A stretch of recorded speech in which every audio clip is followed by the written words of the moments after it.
Hi, welcome to Sherin's kitchen. இன்றைக்கி நம்ம கிச்சனில் கொங்கு நாட்டு வெள்ளை பிரியாணி தான் பண்ண போகிறோம். ரொம்ப ஈஸியான மெத்தட், மசாலா அதிகம்லாம் போடாமல் நல்ல வெள்ளையாக ஒரு பிரியாணி சிக்கனில் பண்ண போகிறோம். 1 கிலோ சிக்கன் எடுத்து வச்சுருக்கேன். அதை மசாலா போட்டு ஊற வச்சுக்கலாம். மசாலா அரைக்கிறதுக்கு பார்த்திங்கன்னா ஒரு 2 துண்டு அளவுக்கு பட்டை, ஒரு 1/4 ஸ்பூன் அளவுக்கு சோம்பு, 4 ஏலக்காய், 4 கிராம்பு, இது கூடயே ஒரு 7-8 போல் சின்ன வெங்காயம் சேர்த்துக்கலாம். 7-8 சின்ன சின்னதாக இருக்குல்ல, ஒரு 10-15 சின்ன வெங்காயமும், அடுத்ததாக ஒரு பச்சை மிளகாய் 4 இதை அரைச்சி எடுத்துக்கலாம். நான் இதில் 1 கிலோ சிக்கன் எடுத்து வச்சுருக்கேன். அதில் நல்ல பெரிய பீஸாக பிரியாணிக்கு ஏற்ற மாதிரி எடுத்துருக்கேன். அதில் ஒரு 2-3 ஸ்பூன் அளவுக்கு இஞ்சி பூண்டு பேஸ்ட் போட்டுடலாம். அடுத்ததாக 1 கப் அளவுக்கு தயிர் சேர்த்துக்கலாம். கூடவே இப்போ நம்ம அரைச்சோம் இல்லையா, அந்த பேஸ்ட்டையும் சேர்த்துக்கலாம். அடுத்து உப்பு சேர்த்து நல்லா பிசைஞ்சு ஊற விட்டுறலாம். அவ்வளோதான், மசால் போட்டு பெரட்டியாச்சு. இல்லை சிக்கன் ஒரு 1/2 மணி நேரத்துக்கிட்ட ஊறட்டும். அதுக்கப்புறமா எடுத்து நம்ம பிரியாணி தாளிச்சிக்கலாம்.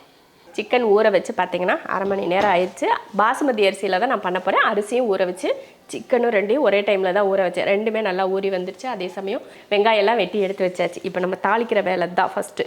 1 கிலோ சிக்கன் அப்படிங்கிறதுனால ஒரு 100-150 இந்த மாதிரி சேர்த்துக்கலாம். கொஞ்சம் எண்ணெய் தாராளமாக இருந்தாலும் நல்லா தான் இருக்கும். வரன்னு இல்லாமல் பிரியாணி நல்ல ஈரப்பதத்தோடு இருக்கும். அதனால் எண்ணெய் கொஞ்சம் அதிகமாக இருந்தாலும் பிரச்சனை இல்லை. எண்ணெய் காஞ்சதுக்கப்புறமா நான் ஒரு 10 துண்டு பட்டை, அப்புறம் ஒரு 7 ஏலக்காய், 7 போல் கிராம்பு, கொஞ்சம் கல்பாசி, ஒரு அன்னாச்சி பூ எடுத்திருக்கேன். அதை சேர்த்துடலாம். கூடவே 2 பிரிஞ்சி இலையை சேர்த்துடலாம். அடுத்து 3 பெரிய வெங்காயம்,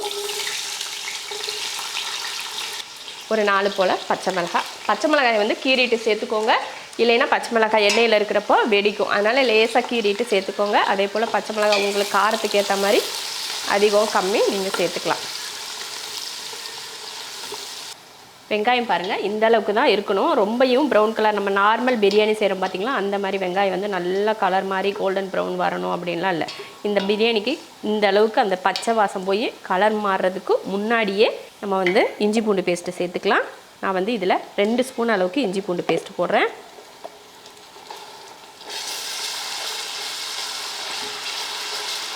புதினா மல்லித்தலை நம்ம கையில் ஒரு கைப்பிடி அளவுக்கு சேர்த்துடலாம்.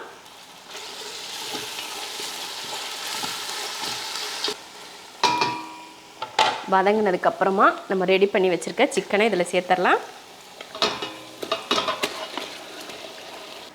முன்னாடி உப்பெல்லாம் போட்டு உப்பு, மசாலா, தயிர் எல்லாம் போட்டிருக்கோம். இதை நல்லா கலந்து விட்டு வேக விடுவோம்.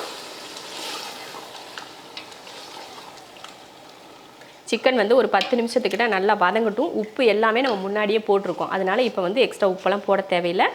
அதே போல் இஞ்சி பூண்டு பேஸ்ட்டு நம்ம வெங்காயம் வதக்கிறப்போ 2 ஸ்பூன் தான் போட்டேன். நீங்கள் ரொம்ப கம்மியாக இருக்குது அப்படின்னு யோசிக்கலாம். ஏன்னா நம்ம முன்னாடியே பார்த்திங்கன்னா சிக்கன் பெரட்டி வைக்கிறப்போ 3 ஸ்பூன் அளவுக்கு இஞ்சி பூண்டு பேஸ்ட் போட்டிருக்கோம். அப்போ அதில் ஒரு 3, இதில் ஒரு 2, ஆக மொத்தம் 5 ஸ்பூன் ஆயிடுச்சு. நம்ம 1 கிலோ சிக்கன் போட்டிருக்கோம். நம்ம எப்போயுமே 1 கிலோவுக்கு 5 ஸ்பூன் போடுவோம். அந்த கணக்கில் நம்ம இதில் கொஞ்சம் அதில் கொஞ்சம் ஈக்குவல் பண்ணி போட்டாச்சு. அதுதான் கணக்கு. நீங்கள் நான் உள்ள வெங்காயம் வதக்கிறப்ப போட்ட அந்த 2 ஸ்பூன் இஞ்சி பூண்டு பேஸ்ட்டு மட்டும் நீங்கள் கணக்கில் வச்சுக்காமல் சிக்கனில் போட்டு ஊற வச்சு பார்த்திங்கன்னா அதையும் சேர்த்து தான் கணக்கில் வச்சுக்கணும். சரியா? அவ்வளோதான். இது ஒரு 10 நிமிஷத்துக்கிட்ட சிக்கன் வேகட்டும். அதுக்கப்புறமா பார்க்கலாம். அதுக்குள்ளேயும் நம்ம இதுக்கு தேங்காய் பால் அரைக்கணும். தேங்காய் பால் அரைச்சிட்டு வந்துடலாம். ஒரு 1/2 முடி தேங்காய் அரைச்சினா அதில் 1/4 முடி எடுத்து அதில் பால் எடுத்துக்கோங்க. ரொம்ப ஹெவியாகவும் தேங்காய் பால் வேணாம். கம்மியான தேங்காய் எடுத்து பால் எடுத்து வச்சுக்கோங்க. நல்லா ஒரு 10 நிமிஷத்துக்கு மேலேயே நல்லா வெந்து தண்ணி விட்டு ஆரம்பிச்சிருச்சு பார்த்துக்கோங்க. இந்த டைமில் தேங்காய் பால் ஊற்றிடலாம். நம்ம அரிசி எந்த அளவுக்கு எடுத்தோமோ அதே கப்பில் 1 கப் அளவுக்கு தேங்காய் பால் சேர்த்துக்கிறேன். ரொம்ப கெட்டியான பாலெல்லாம் இல்லை, நல்லா தண்ணி கலந்து தான் சேர்த்துக்கிறேன். கூடவே தேங்காய் பால் ஊற்றிட்டு அப்படியே ஊற வச்ச பாசுமதி அரிசியும் சேர்த்துக்கலாம். அரிசியும் பார்த்திங்கன்னா 1/2 மணி நேரத்துக்கிட்ட நல்லா ஊறி இருக்குது. தண்ணியை நல்லா வடிச்சிட்டு சேர்த்துக்கோங்க. தண்ணி அதிகமாகிடுச்சுன்னா அப்புறமா ரைஸ் குழஞ்சி போயிடும். அடுத்து கொஞ்சம் உப்பு சேர்த்துடலாம். உப்பு சிக்கனுக்கு போட்டிருக்கோம், ஆனாலும் இனி கொஞ்சம் சேர்த்துக்கிட்டால் நல்லது. அதனால் போட்டுட்டு இப்படி கலந்து விட்டுட்டு மூடி வச்சிடலாம். நல்லா ஒரு கொதி வரட்டும். அதுக்கப்புறமா சிம்மில் வச்சுக்கலாம்.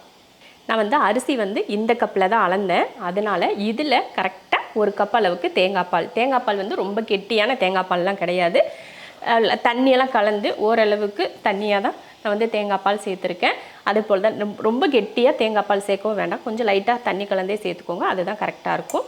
நீங்கள் நல்லா திக்காகவே நல்லா திக்காக வந்து தேங்காய் பால் எடுத்துட்டிங்கன்னா அதுக்கு ஈக்குவல் பண்ணி தண்ணியும் சேர்த்துட்டு அப்புறமா சேர்த்துக்கோங்க.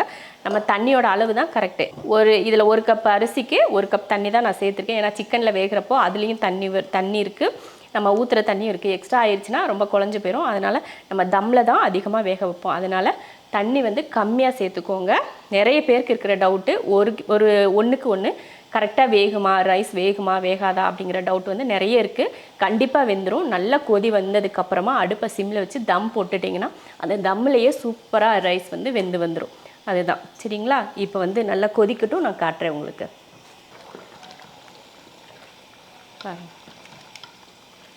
இனி கொஞ்சம் வத்தட்டும், அப்புறமா தம் போட்டுக்கலாம். இப்போ தண்ணி கொஞ்சம் அதிகமாக தான் இருக்குது, கொஞ்சம் வத்தட்டும் போட்டுக்கலாம். அவ்வளோதான் பாருங்கள், தண்ணி வந்து நல்லா கரெக்டாக வத்திருச்சு. நம்ம இன்னி போட்டு கிளறி விட்டுக்கிட்டே இருக்கக்கூடாது, சரியா. அப்படியே தம் போட்டுடலாம். கரெக்டாக அரிசியும் தண்ணியும் ஒரு லெவலுக்கு வந்துருச்சு பார்த்திங்களா. இந்த டைமில் நம்ம தம் போட்டோம்னா ரைஸ் வந்து உடையாமல் இருக்கும்.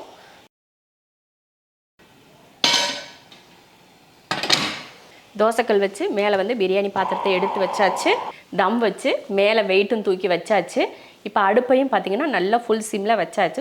ஒரு 10 நிமிஷத்துக்கு அப்படியே சிம்லேயே விட்டுறலாம், அதுக்கப்புறம் எடுத்து பார்த்துக்கலாம். இவ்வளோதான். இப்போ அடுப்பை வந்து ஆஃப் பண்ணி விட்டுறலாம். அடுப்பை வந்து ஆஃப் பண்ணிவிட்டேன்.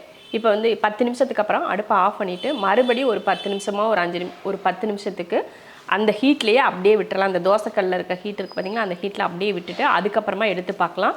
உடனே நம்ம ஓப்பன் பண்ணோம்னா அரிசி வந்து உடஞ்சிடும். அதனால் கொஞ்சம் ஒரு 10 நிமிஷம் விட்டு அதுக்கப்புறமா எடுத்து பார்க்கலாம். அதுக்குள்ளேயே நம்ம தயிர் பச்சடி பண்ணுறதுனா பண்ணிக்கலாம், இல்லை இதுக்கு ஏதாவது ஒரு குருமாவோ கிரேவியோ ஏதாவது ஒன்று பண்ணுறீங்கனாலும் நீங்கள் பண்ணிக்கலாம், அது நம்மளோட விருப்பம்தான். இப்போ நான் வந்து பச்சடி தான் செய்ய போகிறேன், மற்றபடி கிரேவி எதுவுமே நான் செஞ்சுக்கல, பச்சடி மட்டும்தான் செய்ய போகிறேன். வாங்க பச்சடி செஞ்சுட்டு சாப்பிடுவோம்.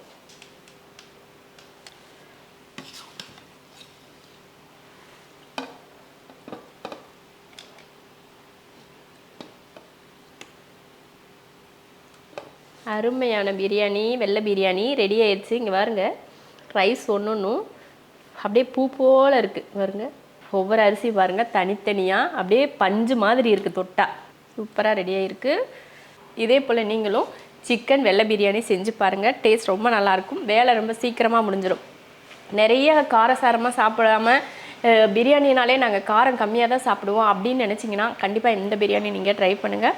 இது கூட ஒரு சிக்கன் கிரேவியோ மட்டன் கிரேவியோ இல்லை மட்டன் சுக்கா சிக்கன் சுக்கா இந்த மாதிரிலாம் வச்சு சாப்பிட்டிங்கன்னா டேஸ்ட் அல்டிமேட்டாக இருக்கும். இது தனியாக சாப்பிட்றதுக்கே அவ்வளோ ருசியாக இருக்குது. நீங்கள் இது கூட கிரேவியெல்லாம் சேர்த்து சாப்பிட்டோம்னா எப்படி இருக்கும் பார்த்துக்கோங்க, அவ்வளோ ருசியாக இருக்குது.